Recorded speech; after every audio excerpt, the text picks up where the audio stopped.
आरोप केलेले आहे की एका हॉटेलमध्ये बैठक झाली होती आणि तुम्ही भाजपा पक्ष प्रवेश करणार आहात। नाही, धर्मराव बाबामध्ये दम असेल, राजा जर खरं बोलत असेल, मी तर पहिल्यांदा सांगतो असा खोटारडा माणूस राजकारणात मी पाहिलंच नाही। धर्मरावांना जर ते म्हणत असतील हॉटेलमध्ये बैठक झाली, त्या हॉटेलचं नाव सांगा, कुठे बैठक झाली ते सांगा, त्याचे पुरावे द्या। जर मिळत असतील पुरावे तर मी राजकारण सोडतो, नाहीतर त्यांनी राजकारण सोडायची तयारी दर्शवावी। पण खोटं बोलून लोकांमध्ये गैरसमज निर्माण करू नका। तुमच्या पायाखालची वाळू घसरली, तुमचा गड म्हणताय, तो गड मी खिळखिळा केलेला आहे। त्यामुळं हे घाबरून अशा प्रकारचे आरोप बिनपुडाचे आणि मला बदनाम करण्याचं षडयंत्र धर्मरावकडून होत आहे।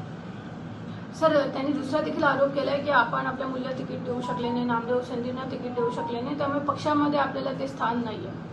ते स्थान पक्षात आहे की नाही यापेक्षा मी पक्षाचा कार्यकर्ता आहे।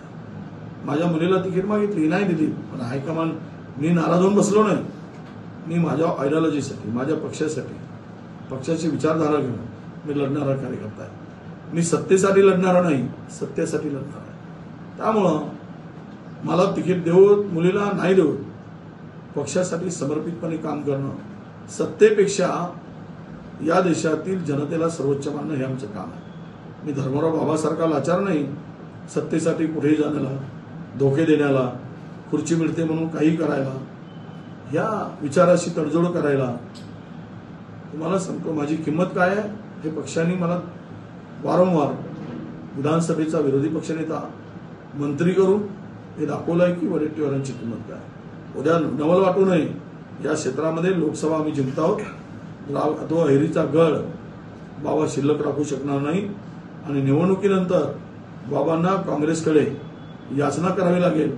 आता मला सामावून घ्या म्हणून हे दिवस दूर नाही।